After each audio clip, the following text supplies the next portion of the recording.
Welcome students, कैसे हैं आप सभी? बढ़िया हैं? और आप सभी शायद तैयार हैं पढ़ने के लिए। ठीक है, आप बार बार कंफ्यूज होते होंगे ना, जब मैं आता हूं तो आपको लगता होगा कि सब्जेक्ट कौन सा है। सबसे पहली बात तो ना, कोई बात नहीं, आपको हमेशा मैं सब्जेक्ट बता दिया करूंगा।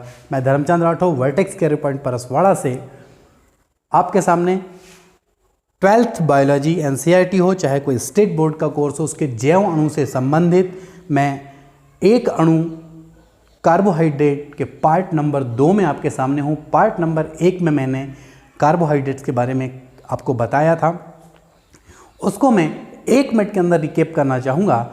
मैंने पार्ट नंबर 1 में आपको बताया था कि कार्बोहाइड्रेट कार्बन के हाइड्रेट होते हैं। ये कार्बन हाइड्रोजन ऑक्सीजन से मिलकर बने होते हैं। इनमें कार्बन हाइड्रोजन ऑक्सीजन का जो अनुपात है वो 1:2:1 होता है। और साथ ही साथ कार्बोहाइड्रेट्स का मूलानुपाती सूत्र C1H2O, ये मैंने आपको सॉल्व करके बताया था। साथ ही इसका अणु सूत्र CnH2nOn बनाया था। और ये जो CnH2nOn ये जो आपको बताया था, ये कार्बोहाइड्रेट का एक जनरल फार्मूला है, उसका सामान्य सूत्र है। और इसी को बेस बनाकर हम कार्बोहाइड्रेट को डिटेल करेंगे, इसका क्लासिफिकेशन करेंगे। और इसके साथ ही साथ आपको 2 शब्द मैंने बताए थे कि अब जब तक मेरे लेक्चर चलेंगे, आपको मैंने बताया था कि PHA एंड PHK, पॉलीहाइड्रॉक्सी एल्डिहाइड और पॉलीहाइड्रॉक्सी कीटोन, ऐसे 2 शब्द को मैंने व्याख्या किया था। और जिसको मैंने यहाँ पर, आपको याद होगा मेरे फर्स्ट लेक्चर में, एल्डोज, और इसे मैंने कीटोज नाम दिया था। ठीक है, इसके डायग्राम की भी चर्चा हुई थी। इसके डायग्राम की भी चर्चा जिन्होंने नहीं देखा है वो मेरे चैनल को सब्सक्राइब करके part 12th bio part first में आप देख सकते हैं कार्बोहाइड्रेट्स का डिटेल। ठीक है, देखें। अब इसके अलावा आज जो हमारा इस लेक्चर, जो आज हम इस लेक्चर को ले रहे हैं, इस लेक्चर का हमारा जो मेन मकसद है वो है कार्बोहाइड्रेट का क्लासिफिकेशन ऑफ कार्बोहाइड्रेट्स। इसके लिए सबसे पहले एक शब्द है जिसे क्लियर करना बहुत ही आवश्यक है। और जैसे ही ये शब्द क्लियर होगा तो मान के चलिए कार्बोहाइड्रेट का 50% क्लासिफिकेशन आप ऐसे ही कर लेंगे। तो सबसे पहले उसी दौर पर मैं चल रहा हूँ, एक शब्द जिसका नाम है MS। जी हाँ, MS दैट मीन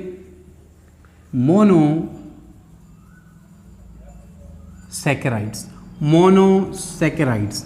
ये जो मोनोसैकेराइड है, ये शब्द, ये क्लियर होना बहुत ज़रूरी है। इसी को बेस बनाएंगे। अब सबसे पहले मैं मोनोसैकेराइड्स को क्लियर करता हूँ, फिर मैं चलूँगा क्लासिफिकेशन की ओर। तो मोनोसैकेराइड्स कौन होते हैं? तो ध्यान रखना है आपको कि मोनोसैकेराइड, सबसे पहली बात है, मोनोसैकेराइड ये क्या हैं? ये एल्डोज या क्या है? कीटोज हैं। ये पॉलीहाइड्रॉक्सी एल्डिहाइड हैं और ये पॉलीहाइड्रॉक्सी कीटोन, या एल्डोज को ही कहा जाता है पॉलीहाइड्रॉक्सी एल्डिहाइड और कीटोज को ही कहा जाता है पॉलीहाइड्रॉक्सी कीटोन। इसके स्ट्रक्चर में कार्बन की कितनी भी श्रृंखला हो सकती है। एक समूह CHO होगा, बाकी में एक OH, और जितने कार्बन को आवश्यकता होगी चारों ओर 4 बंध बनाने के लिए, जितनी कमी पड़ेगी उतने हाइड्रोजन होंगे। और जबकि कीटोज में कार्बन की एक लंबी श्रृंखला होगी और लंबी श्रृंखला के बाद जो सेकेंड कार्बन है उसमें कीटोन होगा, बाकी में एक OH और बाकी हाइड्रोजन होंगे। ये मैंने फर्स्ट लेक्चर में आपको बता चुका है, इसलिए इसको मैं थोड़ा आपको तेज बता रहा हूँ। अब मैं आता हूँ अपने मूलभूत बात पे।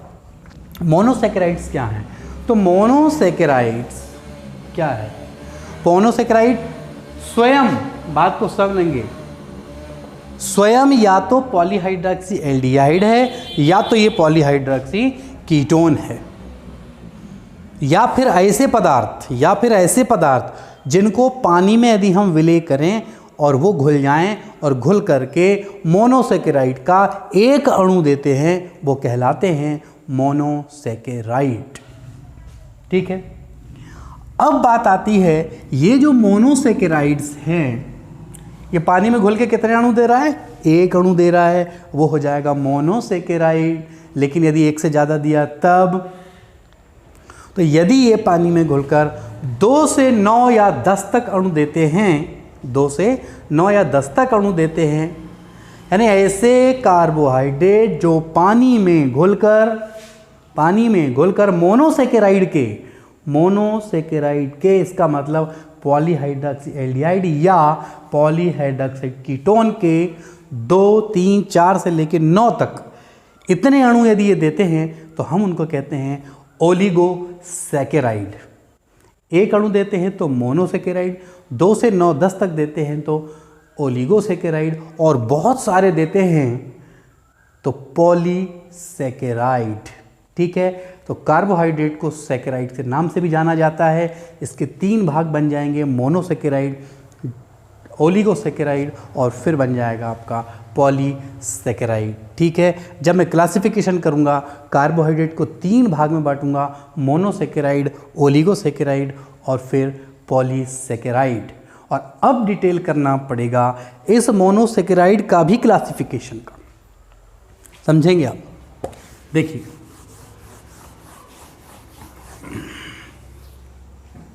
ये आप सी दैट में कार्बोहाइड्रेट, शाही बर्बाद नहीं करना है मुझे।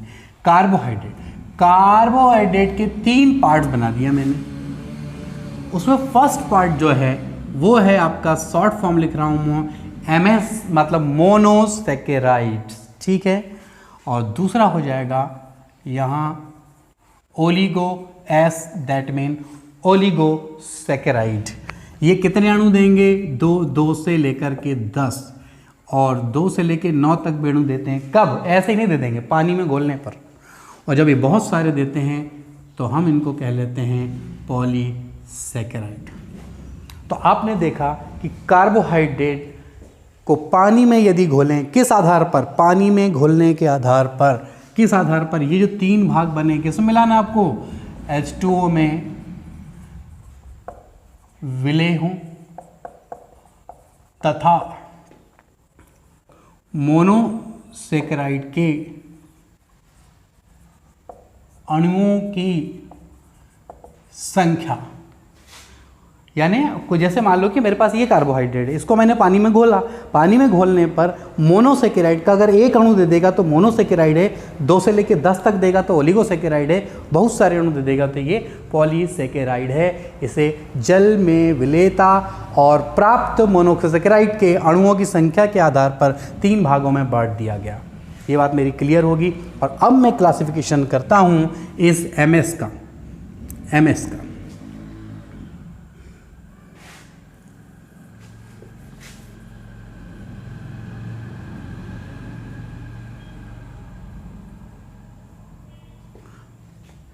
3, 4, 5, 6, 7।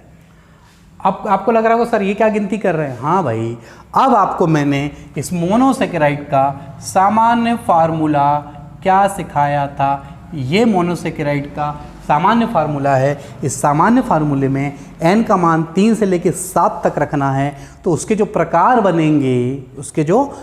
बनेंगे वो मोनोसेकेराइड्स के भी प्रकार कहलाएंगे। ठीक है, तो मोनोसेकेराइड क्या है आप सब समझ चुके हैं ना।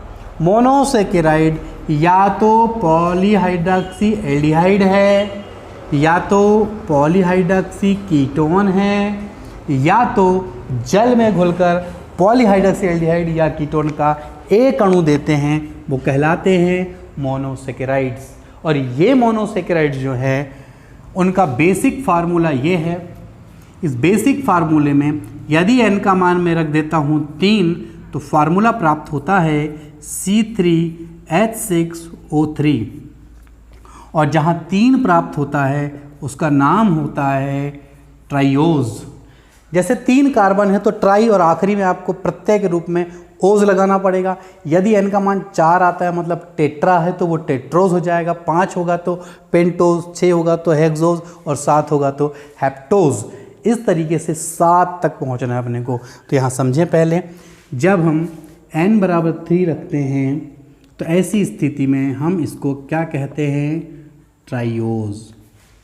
फार्मूला क्या बन गया आपके पास में, C3H6O3। ठीक है, मैं एक समझा दे रहा हूँ, बाकी आपको समझ आ जाएगा। C3H, ये आपका बेसिक फार्मूला, इसका नेम क्या होगा,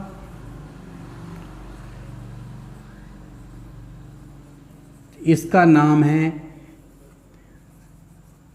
ग्लिसरैल्डिहाइड। इसका नाम है ग्लिसरैल्डिहाइड, ग्लिसरैल्डिहाइड। ठीक है, जो ग्लिसरॉल होता है ना, ग्लिसरॉल, ग्लिसरॉल समझते हैं हम, जब आपके पास 3 कार्बन हो और तीनों के पास क्या हुआ है, एक OH, ये होता है। यहाँ पे बाकी क्या लगा दें हम, हाइड्रोजन।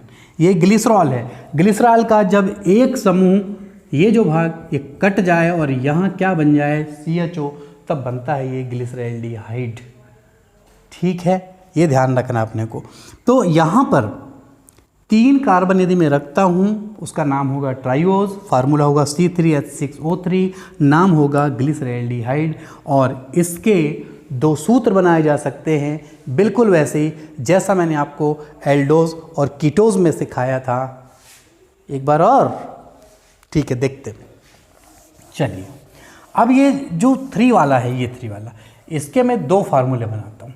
इसको मैं यहाँ लाता हूँ, 2 निकालते हैं डंडी, एक फार्मूला बना देता हूँ मैं एल्डोज के रूप में, और एक फार्मूला बना देता हूँ मैं कीटोज के रूप में।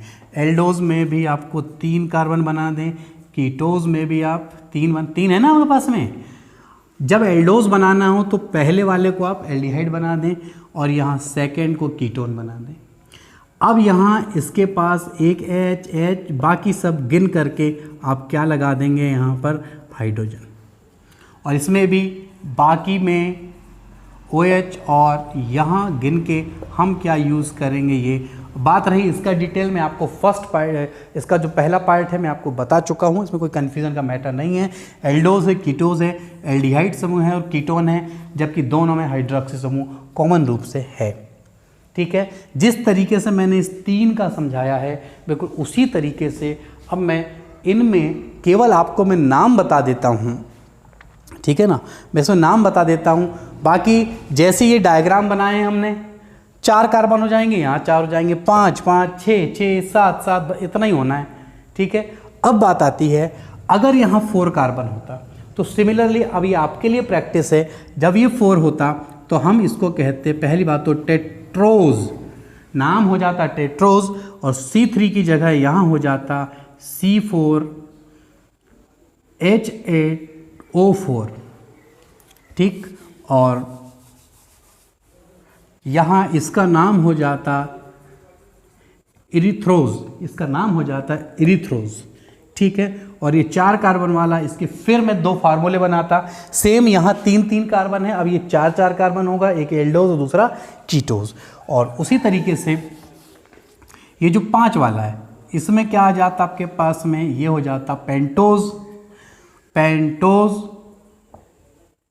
इसके लिए हेक्सोज, और इसके लिए हो जाता हेप्टोज, हेक्सोज। पेंटोज में क्या होता बताइए, C5H10O5। लेकिन बस यहाँ पर आपको एक तकलीफ बढ़ जाती, यदि आप यहाँ पे एक एग्जाम्पल लेके चलेंगे, डीऑक्सीराइबोज, इसमें एक प्रॉब्लम आती है, C5H10O4 होता है। इस बात का आपको ध्यान रखना है, इसमें ये एक अपवाद के रूप में है, एक्सेप्शंस के रूप में है। किस फार्मूले के, इस फार्मूले, सॉरी, CnH2nOn, इस फार्मूले का ये एक्सेप्शंस है, मतलब ये अपवाद है। ठीक है, और हेक्सोज का मतलब हो जाता है इसमें 6 कार्बन होंगे, और जैसे 6 कार्बन होंगे तो आपको बहुत अच्छे से पता है, इसमें जब 6 कार्बन होंगे तो C6H12O6, और इसके 2 भाग बनेंगे, एक एल्डोज दूसरा कीटोज। इन दोनों का डिटेल भी मैंने अपने फर्स्ट पार्ट में कर चुका हूँ। ठीक है, अब बात आती है हेप्टोज। तो हेप्टोज में ध्यान रखना है आपको, C7H14O7, ये होता है हेप्टिलोज, स्यूडो हेप्टिलोज, स्यूडो हेप्टोलोज। ठीक है, सीडोहेप्टेलोज के रूप में जाना जाएगा। इसके भी 2 डायग्राम आप बना सकते हैं। ठीक है, इस तरह से आप देख रहे हैं। आप ये ना समझें कि मैंने आगे तेज बताया, क्योंकि जिस प्रकार इस 3 की कहानी थी वैसे ही पूरी कहानी है। तो एक बात समझ लें, triose, tetrose, pentose, hexose, heptose. यहाँ पे फार्मूले आपको रटना नहीं है। आपका जो बेसिक फार्मूला है CnH2n ON, उसमें 3 रखना है, फिर 4 रखना है, 5 रखना है, 6 रखना है, 7 रखना है। लेकिन जब ये आप 5 रखते हैं, वहाँ पर एक ऑक्सीजन आपको कम करना पड़ेगा, वो डीऑक्सीराइबोज पेंटोज शुगर के रूप में होता है। लेकिन वही राइबोज हो जाता तो फिर वो 5 का 5 होता। अब बात आती है ओलिगोसैकेराइड्स क्या है। तो ओलिगोसैकेराइड्स ऐसे कार्बोहाइड्रेट होते हैं जिन्हें पानी में विलय करने पर मोनोसैकेराइड के 2 से 10 तक के अणुओं को देते हैं। और जब ये 2 अणु देते हैं तो यहाँ पर इसके भी क्लासिफिकेशन किए जाएंगे। यदि 2 अणु दे देते हैं तो ये है डाइसैकेराइड, 3 अणु देते हैं तो ये है ट्राइसैकेराइड, 4 अणु देते हैं तो ये है टेट्रासैकेराइड। बात को समझने का प्रयास करें वीडियो के माध्यम से। ओलिगोसैकेराइड कौन है? ये वो कार्बोहाइड्रेट है जो जल में विलयित होकर मोनोसैकेराइड के 2 से लेकर 10 तक के अणु देते हैं। और कोई कार्बोहाइड्रेट आपके पास ऐसा है जो जल में घुलकर केवल 2 अणु देता है, तो ऐसी स्थिति में आप उसे कहेंगे डाइसैकेराइड। 3 अणु दे देता है ट्राइसैकेराइड, 4 अणु देता है टेट्रासैकेराइड, 5 देता है पेंटासैकेराइड। मैं आपको एग्जांपल देता हूं डाइसैकेराइड का। आपको देखना है यहां पर ये जल, ठीक है। अब मैं यहां से मिटाऊं। चलो अब ओलिगोसैकेराइड्स की बात करते हैं। 2, 3, 4, 5 है। 2 का मतलब है डाइसैकेराइड। अब डाइसैकेराइड का एग्जांपल ले लेते हैं C12H20O11। आप इसको शुगर के नाम से भी जानते हैं। इसको शुगर के नाम से जानते हैं जब इसमें पानी मिलाया जाता है। क्या मिलाया? पानी मिलाया। तो अब यहाँ थोड़ा सा समझिए। C12 है, चलिए भाई C12, H22 और ये दोनों मिल गए ना, तो ये हो गए आपके 24। ये 11 और ये 1 ये भी मिल गए, तो ये हो गया आपका 12। अब इसके 2 भाग बना दूं। देखो 6 कार्बन यहाँ, 6 कार्बन यहाँ। हाइड्रोजन को भी आधा आधा कर दो। ये 12, ये 12। इसको भी आधा आधा कर दें। ये 6, ये 6। कितने भाग बन गए? तो देख रहे हैं आप कि शर्करा को पानी में जब घोला गया तो इसके 2 भाग प्राप्त होते हैं, जिसमें एक जो होता है ग्लूकोज है और एक जो प्राप्त होता है ये फ्रक्टोज है। और ग्लूकोज और फ्रक्टोज में क्या डिफरेंस है ये हमने आपको फर्स्ट पार्ट में बताया है। इसमें ग्लूकोज पॉलीहाइड्रॉक्सी एल्डिहाइड था, ये पॉलीहाइड्रॉक्सी कीटोन है। इसका जब डायग्राम बनाएंगे तो 6 कार्बन लाइन से लिखेंगे। फर्स्ट में पहले वाले को आप एल्डिहाइड बना देंगे, बाकी कार्बन पे एक एक OH और बाकी 4 कार्बन के 4 और 4 बंध बनने चाहिए। जितने की कमी पड़ेगी उतना आप हाइड्रोजन लगा देंगे। और जब आप फ्रक्टोज बनाएंगे तो 6 कार्बन लाइन से लिखेंगे। सेकंड वाले को कीटोन बनाएंगे आप, बाकी सब में एक एक OH और बाकी जितने की आवश्यकता पड़ी वो सब हाइड्रोजन। तो ग्लूकोज और फ्रक्टोज। तो कितने अणु प्राप्त हुए आपको यहाँ पे? ये भी एक मोनोसैकेराइड है और ये भी एक मोनोसैकेराइड है। तो ये पानी में घुल के कितने अणु दे रहा है? 2 दे रहा, इसलिए हम इसे कहेंगे डाइसैकेराइड्स। इसी तरीके से बात होगी जब कोई कार्बोहाइड्रेट पानी में घुलकर 3 अणु देता है, यदि मोनोसैकेराइड्स के, वो ट्राइसैकेराइड्स है। फिर 4 देगा तो टेट्रासैकेराइड, 5 देगा तो पेंटासैकेराइड्स है। आगे हमको इसको बहुत ज़्यादा नहीं लेकर जाना है, ठीक है। आप एग्जाम्पल्स नोट कर लेंगे बस, जो मेरे नोट्स में आपको मिल जाएंगे। साथ ही साथ अब बात आती है पॉलीसैकेराइड्स की। तो ऐसे कार्बोहाइड्रेट्स होते हैं जो जल में विलयित होकर बहुत अधिक संख्या में, 10 से अधिक संख्या में मोनोसैकेराइड्स के अणु देते हैं। इन्हें पॉलीसैकेराइड्स कहते हैं। और स्टार्च एमाइलेज इसके एग्जाम्पल के अंतर्गत आता है। और निश्चित रूप से उम्मीद करता हूँ कि इस लेक्चर के माध्यम से कार्बोहाइड्रेट्स और कि दूसरा पार्ट है, फर्स्ट और सेकंड पार्ट दोनों मिलाकर आप पढ़ें, लेकिन मेरी एक सलाह है आपको, फर्स्ट पार्ट के बाद ही आप सेकंड पार्ट पढ़ें, जिससे कि आपको ये मेरी बात स्पष्ट समझ आ जाए।